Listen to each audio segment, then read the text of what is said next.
Hello प्यारे बच्चों, कैसे हो। ऑनलाइन वर्चुअल क्लासेस की श्रृंखला में आज हम लोग 11th क्लास के fifth lesson the ailing planet the green movement's role पर डिस्कस करेंगे। प्यारे बच्चों, ये जो लेसन है द एलिंग प्लैनेट है, इसे नानी पालकीवाला ने लिखा था। नानी पालकीवाला भारत के प्रसिद्ध न्यायविद थे, अर्थशास्त्री थे और आप जानते हो ये वर्ल्ड फेमस लायर थे। इनका जन्म जनवरी 16 1920 को तथा इनका जो डेथ था वो 11 दिसंबर 2002 को हुआ था। नानी पालकीवाला द्वारा जो लिखित ये लेसन है द एलिंग प्लैनेट है, इसका जो द ग्रीन मोमेंट्स रोल, इसका जो पब्लिकेशन हुआ था वो नवंबर 24 को 1994 को द इंडियन एक्सप्रेस में पब्लिश किया गया था। वास्तव में यह लेसन कुछ और नहीं, उनका एक आर्टिकल था। उन्होंने यह टाइटल इसलिए रखा था क्योंकि हमारी पृथ्वी की जो दशा है, पृथ्वी की जो स्थिति है, वो बद से बदतर होती जा रही है, वर्तमान में ठीक नहीं है। यह बीमार होती जा रही है और इसका सबसे प्रमुख कारण यह है कि हम अपने गलतियों के कारण, हम अपने कुकर्मों के कारण, हम अपने त्रुटियों के कारण इसको अत्यधिक क्षति पहुंचा रहे, डैमेज करते जा रहे हैं। और यही वजह है कि पृथ्वी अनेक बड़ी समस्याओं का सामना कर रही है, अनेक बड़ी समस्याओं से जूझ रही है। मनुष्य ने प्रकृति के सभी संसाधन को अपनी बपौती मान लिया है, अपना धरोहर मान रखा है और पागलों की तरह संपूर्ण प्राकृतिक संसाधन जो हैं उसका दोहन कर रहा है और नाम दे रहा है विकास का। लेकिन प्यारे बच्चों, यह विकास नहीं है, यह है विनाश है। पर अगर असली समस्या को देखा जाए, पृथ्वी की दुर्दशा के अगर जड़ में जाया जाए तो पता चलेगा कि वास्तव में यह मनुष्य का स्वार्थीपन है। मनुष्य सोचता है कि पृथ्वी तथा समुद्र के नीचे जो भी चीजें दबी पड़ी हैं, उन समस्त चीजों पर उसका निरंकुश अधिकार है और उसके दुष्परिणामों की चिंता किए बिना आज मनुष्य उसका दोहन कर रहा है, उसका शोषण कर रहा है। उसने पृथ्वी को रहने योग्य आज नहीं छोड़ा है और यह जो समस्या है, ये वर्तमान पीढ़ी को ही नहीं प्यारे बच्चों, वरन आने वाली पीढ़ियों को भी झेलनी पड़ेगी। पिछले 100 वर्षों में हमने जल, थल, वायु को इतना प्रदूषित कर दिया है कि हमने अपनी मूलभूत जरूरतों की सभी वस्तुओं का अभाव पैदा कर दिया है। आज भय ने संपूर्ण मानव जाति के मन को उद्वेलित कर दिया है। इसीलिए पहली बार 1972 में मानव जाति के अस्तित्व के खतरे को पहचाना गया और इसको दूर करने का प्रयास किया गया। इसका प्रारंभ वही 1972 में समस्त राष्ट्रों को लेकर संसार का पहला हरित दल न्यूजीलैंड में स्थापित किया गया, जिसको नाम दिया गया ग्रीन मूवमेंट। न्यूजीलैंड एक प्रॉपर स्थान था जहां समस्त राष्ट्रों के नेता, समस्त राष्ट्रों के पर्यावरणविद मिले और तभी से क्रांति में कोई कमी नहीं आई है। यूं कहे कि कोई भी व्यक्ति संसार के इतिहास में किसी क्रांति को स्मरण नहीं कर सकता जिसना मानव जाति की कल्पना को इस क्रांति ने शीघ्रता से जकड़ा है, शीघ्रता से पकड़ा है। आज हमने संसार के प्रति अपने दृष्टिकोणों को हमेशा के लिए यांत्रिकी से हटा करके सार्विक और पर्यावरणीय बना लिया है। यानी पहले हम टेक्निकल पर ज़्यादा जोर देते थे, लेकिन आज हम प्रयास करते हैं कि चाहे हम कितना भी विकास कर लें, लेकिन हमारे पर्यावरण की क्षति ना हो। यही वजह है, आप देखते होंगे कि सोलर पैनल का ज़्यादा से ज़्यादा उपयोग हो रहा है, सीएनजी गैसों का ज़्यादा से ज़्यादा उपयोग हो रहा है। ऐसी बाइक, ऐसी गाड़ियां बनाई जा रही हैं जिसमें से धुएं ना के बराबर निकले, ताकि हमारी प्रकृति पूरी तरीके से सुरक्षित रहे। यह मानव के प्रत्यक्ष ज्ञान में एक ऐसा क्रांतिकारी बदलाव है जैसा कापरनिकस ने 16वीं शताब्दी में आरंभ किया था। 16वीं शताब्दी में ही कापरनिकस ने हमको समझाया था, सिखाया था कि पृथ्वी और अन्य ग्रह जितने भी हैं सूर्य के चारों ओर घूमते हैं। तभी से समग्र मानव में विश्वव्यापी चेतना फैली और लोग पृथ्वी को एक लिविंग ऑर्गेनिज्म मानने लगे, अर्थात पृथ्वी एक विशाल प्राणी है और हम सभी उसके अंग हैं। एक शरीर के रूप में हमें उसकी उसकी यानी पृथ्वी की हर जरूरतों का, उसके हर तत्वों का आदर करना होगा। उनको संरक्षित करके हमें समझदारी से इस्तेमाल करना होगा, यानी पृथ्वी के एक एक तत्व को संरक्षित और इस्तेमाल करने में अपनी समझदारी दिखानी होगी, क्योंकि हमारी ही पीढ़ी तो इसकी निरंकुश स्वामी नहीं है। यानी हम जो वर्तमान समय में रह रहे हैं हम ही उसके निरंकुश स्वामी नहीं है, हमको आने वाली पीढ़ी के लिए भी इनको छोड़ना है। World commission on environment and development ने बताया था कि ऐसा विकास यानी सस्टेनेबल डेवलपमेंट की बात वो करते हैं, ऐसा विकास जो भावी पीढ़ियों को अपनी आवश्यकताओं की पूर्ति करे बिना, जोखिम में डाले बिना आज की हर आवश्यकताओं की पूर्ति करे। हमें ऐसा प्रयास करना होगा, अर्थात सस्टेनेबल डेवलपमेंट को पॉपुलराइज्ड करना होगा। लुसाका, आप जानते हो जाम्बिया का कैपिटल है। लुसाका में एक स्थान पर यानी एक जू में एक बड़ा सा पिंजरा बनाया गया और उस पिंजरे के ऊपर एक नोटिस लिखा गया, संसार का सबसे खतरनाक प्राणी यानी the most creature, the most dangerous animal of the world. सब लोग इस लेख को देखकर यानी उस नोटिस को देख करके अचंभित हो गए और सब लोगों की उत्सुकता जागी कि भीतर जाकर के देखा जाए। पर जब लोग अंदर जाते हैं तो वहाँ कोई पशु नहीं होता है, बल्कि वहाँ एक मिरर, एक दर्पण लटका होता है जिसमें आप अपने ही प्रतिबिंब को देख सकते हो, यानी आपको अपना प्रतिबिंब नजर आएगा।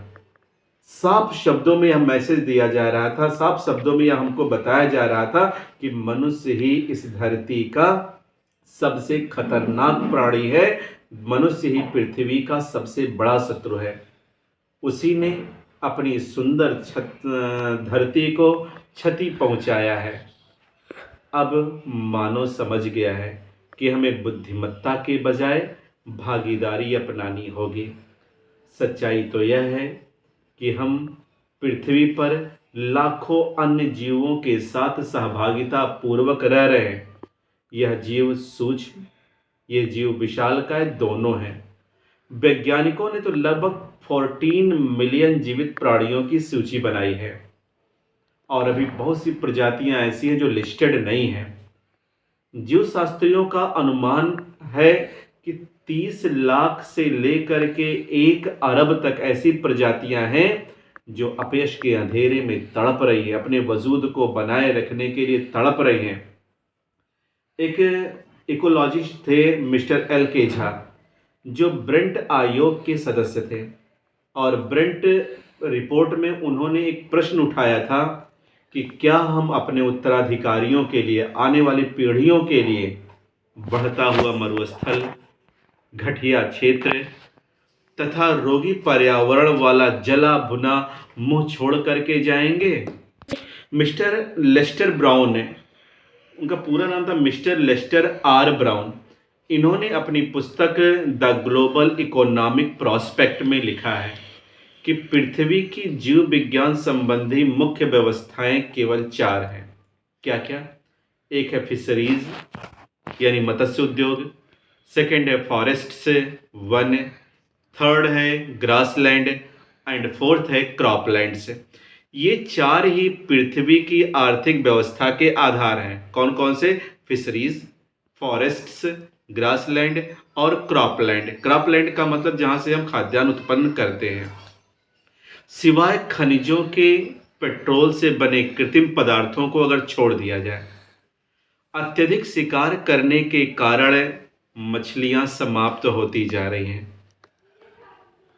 जंगल जो है अत्यधिक वन कटाव के कारण, डिफॉरेस्टेशन के कारण गायब होते जा रहे हैं। घास के मैदान बंजर भूमि में बदलते जा रहे हैं और जो क्रॉप लैंड है वो लगातार खराब होती जा रही है, क्योंकि हम उसमें इतनी खाद, इतने फर्टिलाइजर, इतने केमिकल डाल दे रहे हैं कि वो पूरी तरीके से बंजर के रूप में परिवर्तित होती जा रही है। प्रोटीन की प्राप्ति के कारण दिन प्रतिदिन अत्यधिक मछली का शिकार करना आम बात हो गई है। अगर हम गरीब देशों को देखें, अफ्रीका जैसे गरीब देशों को देखें, अपने यहाँ उड़ीसा बिहार जैसे गरीब राज्यों को देखें, तो बहुत सारे ऐसे देश हैं जहाँ भोजन पकाने के लिए, ईंधन प्राप्त करने के लिए वनों का जो विनाश किया जा रहा है, यानी ईंधन प्राप्त करने के लिए जंगलों को लगातार काटा जा रहा है। कुछ स्थान तो ऐसे भी हैं जहाँ ईंधन इतना महंगा हो गया है कि भोजन से अधिक खर्च भोजन पकाने के ईंधन पर ही खर्च होता जा रहा है। ऐसे ही एक बहुत बड़े चिंतक थे डॉक्टर मेयर्स। उन्होंने कहा था कि उष्णकटिबंधीय जंगल क्रमिक विकास के पावर हाउस है। क्या कहा था? उष्णकटिबंधीय जो ट्रॉपिकल फॉरेस्ट्स हैं वो क्रमिक विकास के पावर हाउस हैं। उसके विनाश के फलस्वरूप बहुत सी प्रजातियों का अस्तित्व समाप्ति के कगार पर पहुंच गया है, समाप्ति का सामना कर रहा है। सच तो यह है, मनुष्य के आने से पहले देखा जाए तो जंगल होते हैं, और जब मनुष्य वहां से जाता है तो वो मरुस्थल में बदल चुके होते हैं, यानी फॉरेस्ट को काट चुका होता है, खेती का इतना शोषण कर चुका होता है कि सब मरुस्थल में बदल चुके होते हैं। वर्ल्ड रिसोर्सेस इंस्टीट्यूशन के प्रेसिडेंट जेम्स स्पेथ थे। उन्होंने कहा था, हम प्रति सेकंड एक जंगल खो रहे हैं। ऐसा कि हम प्रति सेकंड 1 एकड़ जंगल खो रहे हैं। ये तो तुमने तब कहा था, लेकिन अगर आज के परिप्रेक्ष्य में देखा जाए तो वास्तविकता यह है कि हम प्रति सेकंड 1.5 एकड़ जंगल खो रहे हैं। भारतीय संविधान के अनुच्छेद 48A में बताया गया है कि राज्यों को पर्यावरण सुधारने, उसकी रक्षा करने का प्रयास करना चाहिए और देश के जंगलों और वन्य जीवों को सुरक्षित रखना चाहिए। पर यह बात एक वेदना उत्पन्न करती है, टीस पीड़ा उत्पन्न करती है कि भारत में कानूनों का कोई सम्मान नहीं होता है और ना ही उनको लागू किया जाता है। फॉर एग्जाम्पल, इंडियन कॉन्स्टिट्यूशन यानी भारत का संविधान, इंडियन कॉन्स्टिट्यूशन सेज दैट जातिवाद, अस्पृश्यता व बंधुआ मजदूरी समाप्त किए जाएंगे। हमारे संविधान में लिखा है। जब 26 जनवरी 1950 को हमारा संविधान लागू किया गया था तभी यह बात लागू कर दी गई थी, पर आज 2022 में ये बदस्तूर जारी है, यानी कहीं कोई परिवर्तन नहीं हुआ। यानी 1950 से लेकर के अगर हम आज देखें 72 साल हो गए हैं, लेकिन जातिवाद, अस्पृश्यता, बंधुआ मजदूरी कहीं समाप्त नहीं हुई है और ये लज्जाजनक ढंग से फूल रहे हैं। यूएनओ ने उपग्रहों से, वायुयानों से एक पूरा का पूरा सर्वे किया, ढेर सारे फोटोग्राफ लिए। उसने घोषणा भी की उनके निष्कर्ष के आधार पर कि 88 देशों की स्थिति बहुत ही खराब है, बहुत ही गंभीर है। पर्यावरण की दशा शोचनीय हो गई है। मानव समाज के भविष्य को खतरे में डालने वाले अगर हम देखें कौन कौन से कारण हैं, तो सबसे ऊपर आता है जनसंख्या वृद्धि। हर 4 दिन में अगर देखा जाए विश्व की जनसंख्या 10 लाख बढ़ रही है। अगर हम थोड़ा सा पीछे जाकर के देखें, 1800 ईस्वी में पूरे विश्व की कुल जनसंख्या थी 100 करोड़, और 100 साल बाद यानी 1800 से 1900 में आ जाए तो यह दुगनी होकर के 200 करोड़ हो गई, और 2000 के अंत तक आते आते देखा जाए तो 600 करोड़ विश्व की जनसंख्या हो गई। भारत की तो अकेले जनसंख्या 1.5 अरब तक पहुंच चुकी है। इस वृद्धि को रोकने का एक ही उपाय है कि इनका सर्वांगीण विकास किया जाए, शिक्षा का प्रचार प्रसार किया जाए, इनकी बेहतर आय की जाए और परिवार नियोजन के लिए तरह तरह की योजनाएं, तरह तरह के प्रलोभन इनको दिया जाए। सारा विकास तो अगर देखा जाए जनसंख्या वृद्धि चूस लेती है। परिणाम होता है धनी धनवान होते जा रहे हैं, गरीब और ज़्यादा गरीब होते जा रहे हैं, यानी संतान उत्पन्न करके अपनी दरिद्रता में डूबते जा रहे हैं। भारत की जनसंख्या अफ्रीका तथा दक्षिण अमेरिका को मिलाकर के कुल जनसंख्या से अधिक है। जब तक जनसंख्या नियंत्रण को प्राथमिकता नहीं दी जाएगी, तब तक भूखी झोपड़पट्टियों में कोई आशा पनप नहीं सकती। मानव इतिहास में पहली बार हम बढ़ती हुई चिंता को देख रहे हैं, और चिंता यह है न केवल लोगों के जिंदा रहने की, बल्कि इस ग्रह के जिंदा रहने के विषय में पर्यावरण की समस्या आवश्यक रूप से हमारी मृत्यु का संकेत नहीं देती। यह भविष्य के लिए हमारा पासपोर्ट है। जिम्मेदारी का युग आरंभ हो रहा है। जिम्मेदारी के इस नए युग में उद्योग की अति महत्वपूर्ण भूमिका है। कैसी काया पलट हो जाएगी यदि पेंट डू के चेयरमैन मिस्टर एडगर ऐसे बर्लड की तरह अन्य व्यापारी सोचे। उन्होंने कहा था कि मैं कंपनी का मुख्य पर्यावरण अधिकारी हूं। मुख्य उत्पादनकर्ता के रूप में हमारे अस्तित्व को बनाए रखने के लिए हमें पर्यावरण के प्रबंधन में उत्तम कार्य करना जरूरी है। कितनी बड़ी बात उन्होंने की थी कि इतने बड़े पद पर होते हुए भी इन्होंने अपने उद्योग से हमेशा पर्यावरण के प्रबंधन का ख्याल रखने की बात की। ब्रिटेन की प्रेसिडेंट जो पीएम थे मार्गरेट थैचर, सब लोगों ने उनका नाम सुना होगा। उनका एक स्टेटमेंट जो अंग्रेजी भाषा में इतना प्रचलित हुआ था कि लोग वाह वाह कर उठे थे, वह यह है कि इस धरती पर किसी भी पीढ़ी को स्वामित्व का बपौती का अधिकार नहीं है। फिर समझो, इस धरती पर किसी भी पीढ़ी को स्वामित्व का या बपौती का अधिकार नहीं है। हम सब अपने जीवन काल के लिए इसके एक ट्रस्टी है, एक काश्तकार है, एक देखभाल करने वाले हैं। इसको पूर्णतः ठीक रखना वास्तव में इसका किराया है। अर्थात इस पट्टे को पूरी तरीके से मरम्मत करने की जिम्मेदारी हमको मिली हुई है, अर्थात हमको उसको देखभाल करना है। यानी ये पूरी जो पृथ्वी है हमको जो विरासत में मिली है, हमारी जिम्मेदारी है कि हम उनकी केवल देखभाल करें। हम इतना शोषण ना कर लें, इतना दोहन ना कर लें कि उसका वजूद ही समाप्त हो जाए। अंत में मिस्टर लेस्टर ब्राउन के एक कोटेशन पर यह पाठ मैं ख़त्म करना चाहूँगा, जब उन्होंने ये कहा था कि यह धरती हमने अपने पूर्वजों से उत्तराधिकार में प्राप्त नहीं की है। फिर समझना लेस्टर ब्राउन का, और लेस्टर ब्राउन का कोटेशन हार्ट टचिंग है।